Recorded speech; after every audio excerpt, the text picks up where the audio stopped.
आज हमने विषय लिया है गुड्स एंड सर्विस टैक्स यानी वस्तु एवं सेवा कर जीएसटी।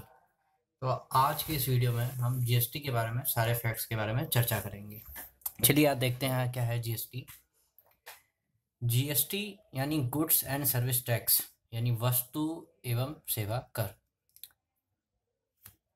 भारत की वर्तमान कर व्यवस्था बहुत जटिल है। इसी जटिल कर ढांचे में सुधार का एक बहुत बड़ा कदम है जीएसटी, वस्तु एवं सेवा कर। वस्तु एवं सेवा कर अर्थात जीएसटी एक एकीकृत कर है जो वस्तुओं और सेवाओं दोनों पर लगेगा। अभी वर्तमान में वस्तुओं पर वैट तथा एक्साइज और सेवाओं पर सर्विस टैक्स लगता है।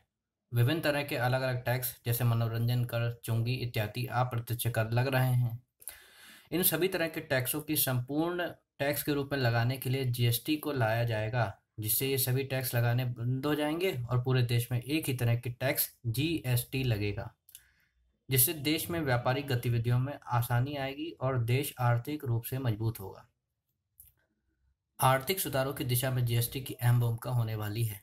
सरकार 1 अप्रैल 2017 से इसे लागू करने का दम भर रही है, लेकिन शायद इसे अमली जाना बनाने में कुछ और वक्त लग जाए।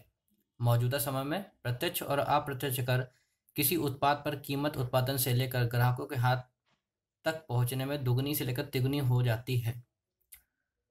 जीएसटी लागू होने के बाद अचानक ग्राहक को इसका लाभ मिलेगा, क्योंकि कीमतों में 10 से 15% की अतिरिक्त बचत से महंगाई से राहत मिलेगी। फिलहाल उपभोक्ता अलग अलग वस्तुओं पर 30 से 35% तक टैक्स भरते हैं। कुछ चीज़ों में तो ये दर 50% तक पहुंच जाती है। जीएसटी लागू होने के बाद ये दर 15 से 18% तक सीमित हो जाएगी।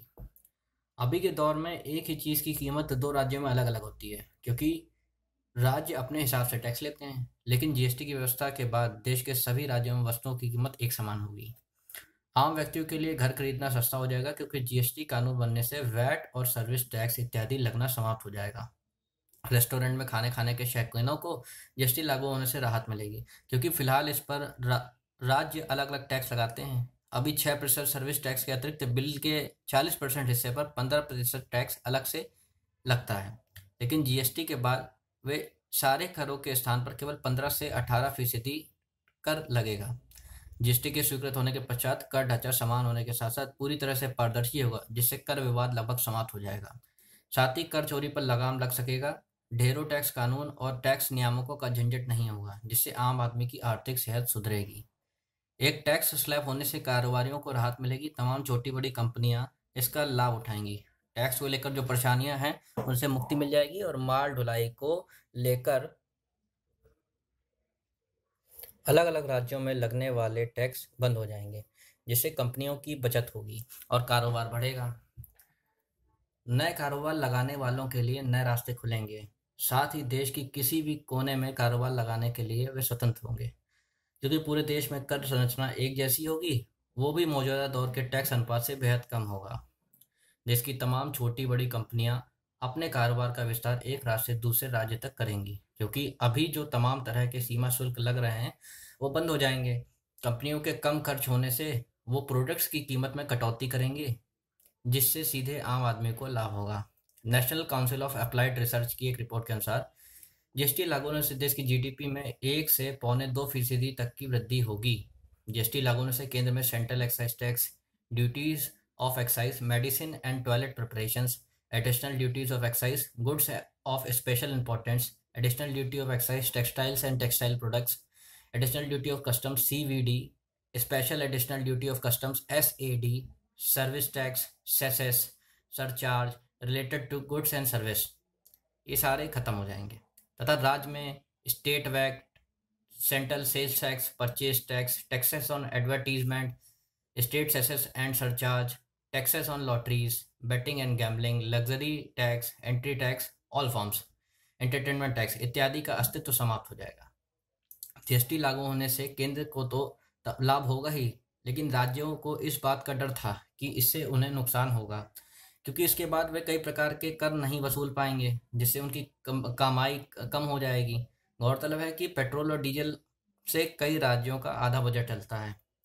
इस बात को ध्यान में रखते हुए केंद्र ने राज्यों को राहत देते हुए मंजूरी दे दी है कि वे इन वस्तुओं पर शुरुआती वर्षों में टैक्स लेते रहेंगे। अतः जीएसटी लागू होने के प्रारंभिक वर्षों में petrol crude, speed diesel, motor spirit यानी petrol, natural gas, aviation turbine fuel को जीएसटी के दायरे से बाहर रखा गया है। इसके बाद भी राज्यों का जो नुकसान होता है उसकी भरपाई 5 वर्षों तक केंद्र सरकार करेगा। भारत जीएसटी लागू करने वाला कोई पहला देश नहीं है। विश्व के 165 देशों में पहले से ही जीएसटी की व्यवस्था है। विश्व में सबसे पहले जीएसटी लगाने वाला देश फ्रांस है, जिसने 1954 में अपना जीएसटी की व्यवस्था लागू की थी। अतः जीएसटी वस्तु एवं सेवा कर पूरे देश के लिए एक अप्रत्यक्ष कर है जो भारत को एकीकृत साझा बाजार बना देगा। जीएसटी विनिर्माता से लेकर उपभोक्ता के लिए वस्तुओं और सेवाओं की आपूर्ति पर एकल कर है। अब जरा जीएसटी के इतिहास की बात कर लेते हैं। देश में जीएसटी को 14 वर्ष लंबी यात्रा के बाद पास किया जा रहा है। 2003 में केलकर समिति ने वैट सिद्धांत पर आधारित एक व्यापक वस्तु एवं सेवा कर का सुझाव दिया था। सबसे पहले वित्त वर्ष 2006-07 के भाषण में 1 अप्रैल 2010 को राष्ट्रीय स्तर पर वस्तु एवं सेवा कर लागू करने का प्रस्ताव किया गया था, क्योंकि प्रस्ताव में न केवल केंद्र द्वारा लगाए जाने वाले अप्रत्यक्ष करों बल्कि सरकार द्वारा लगाए जाने वाले करों के भी सुधार और पुनर्गठन शामिल है। इसलिए जीएसटी लागू करने का डिजाइन और रोड मैप तैयार करने की जिम्मेदारी राज्य वित्त मंत्रियों की अधिकार प्राप्त समिति को सौंपी गई थी। विभिन्न चरणों में जीएसटी विधेयक में संशोधन और प्रस्तावों को शामिल करते हुए अंततः 122वां संविधान संशोधन विधेयक 3 अगस्त 2016 को राज्यसभा तथा 8 अगस्त 2016 को लोकसभा में पारित होने के पश्चात आधे से अधिक राज्यों की भी स्वीकृति मिलने के पश्चात पारित हो गया। जीएसटी विधेयक को भारतीय संविधान में 101वें संविधान संशोधन के रूप में शामिल किया गया है। जीएसटी के संबंध में कानून बनाने के लिए एक जीएसटी काउंसिल का भी प्रावधान है। इस जीएसटी काउंसिल के अध्यक्ष भारत के वित्त मंत्री होंगे तथा राज्यों के वित्त मंत्रियों भी जीएसटी काउंसिल के सदस्य होंगे। जीएसटी काउंसिल द्वारा कोई भी वित्त निर्णय 3/4 बहुमत से पारित होना अनिवार्य है। जीएसटी काउंसिल द्वारा किसी निर्णय पर मत के संबंध में केंद्र सरकार को 1/3 जबकि राज्यों को सम्मिलित रूप से 2/3 अधिकार होगा। जीएसटी से जो मेन लाभ है वो क्या है कि करों पर कराधान यानी कैस्केडिंग की समाप्ति हो जाएगी। मूल श्रृंखला और समस्त राज्यों की सीमाओं से बाहर टैक्स क्रेडिट की सुचारू प्रणाली से ये सुनिश्चित होगा कि करों पर कम से कम कराधान हो। इससे व्यापार करने में आई छुपी लागत की कमी आएगी। भारत में जीएसटी का प्रशासनिक स्वरूप। भारत में जीएसटी संघीय ढांचे को ध्यान में रखते हुए जीएसटी के 2 घटक होंगे, एक केंद्रीय जीएसटी और एक राज्य जीएसटी।